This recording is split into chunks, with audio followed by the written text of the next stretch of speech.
خیلی این دست اون دست کردم. با عرض سلام تبریک به مناسبت اعیاد روزای مبارک و روزی که گذشت، یکی دو روزی که گذشت مبعث پیغمبر، تولد پیغمبر. بعدم این که به نظر من خیلی دیر شده جایزه. من دیگه مثل اون بابایی که تو 60 سالگی بچه دار میشه میگن زنگوله با تابوت میخوای. من دیگه الان جایزه به دردم نمیخوره. من بعد سر ایران میگرفتم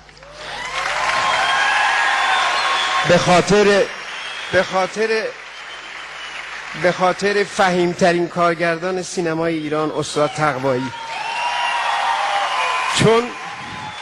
چون یادم 2 سال فیلم طول کشید، آخر سرم طبیعت نذاش افتاد برای سال بعد. 2 سال فیلم طول کشید، من 195,000 تومان دستمزد گرفتم.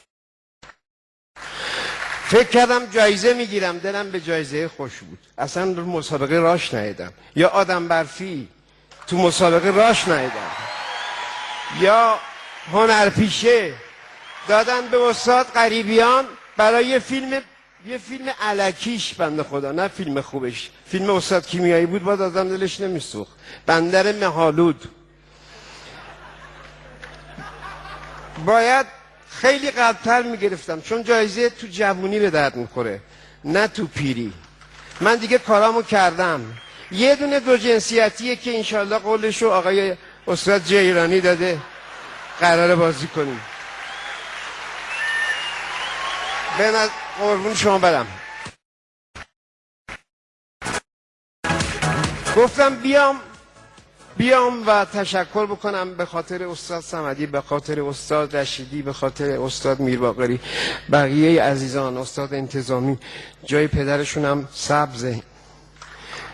به افتخار استاد انتظامی و استاد جمشید مشایخی که بنده رو با آقای مرحوم استاد علی حاتمی و سرورم، راهنمام، مشاورم تو زندگی خودم، کاری، خانوادگی، عبدالله اسکندری که همه چی رو مدیونشم، همه چی، زندگی خصوصی غیر خصوصی، همه چی رو مدیونشم. این که این فیلم رو بازی کنم، اون فیلم رو بازی نکنم، پر استراحت کنم، برم یه خود خودم پیدا کنم، همه این راهنمایی ها رو مدیون عبدالله اسکندری هستم. نیستش تو سالن، دستشو میبوسم.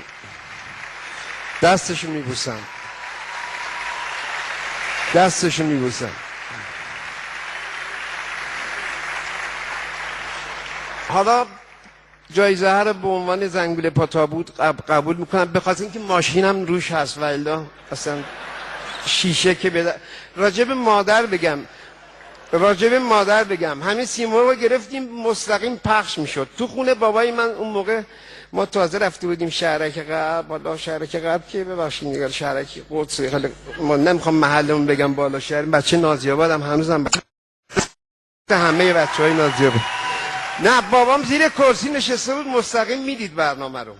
وقتی رسیدم خونه، لیلا هم اتفاقا اومده بود، گفت میخوام عمو اکبر بیام کرسی رو ببینم. گفتیم باش. رفتیم با لیلای حاتمی.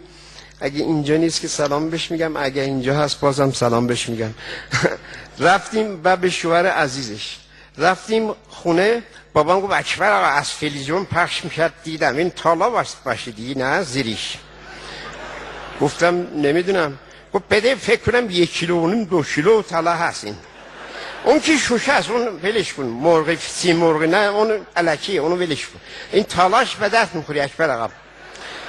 والله اجازه بدین تمام.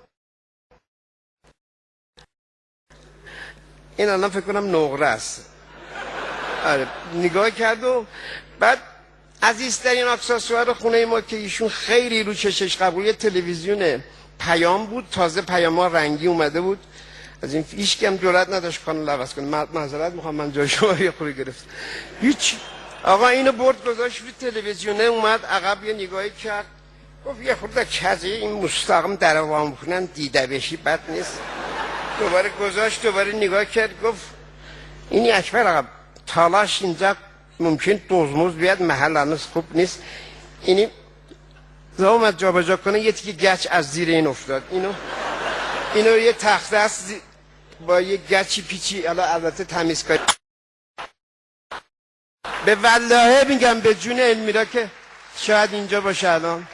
خلاصه گفت اکبر آقا این چی بود؟ گز این تالا نیست، خالی. حتما این قابوش تالاست. چوباره در آورد، دید زنگ زده اون توی یه سری آهن و اینا. گفت اون شوشهش که شوشهی به درد ما نمیخوری، اینم که ببر بذار آنبار زیر زمین. اینجا این تلویزیون گچش میفته میسوزی، ببر بذار. آقای آنبار همون جایزش هم به درد آنبار میخوره.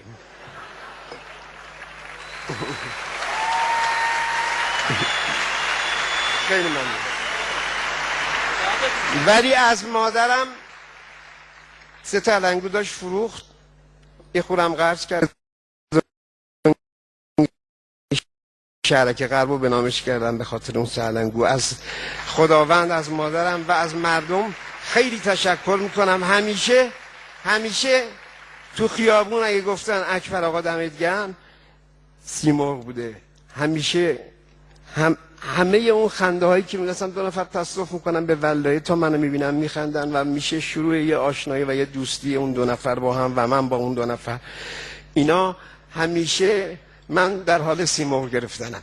از عطارانم خیلی ممنونم که جیگر کرد، برخلاف رأی تهیه کننده تا الان که من در خدمت شما یه زنگ نزد یه خسته نباشی بگیر، سر صحنه رو ولش کن. میگفت 2 تومن میدیم یه پیرزن بازی میکنه. پیرزنمون هم مردن، طفلیا نادر مرد،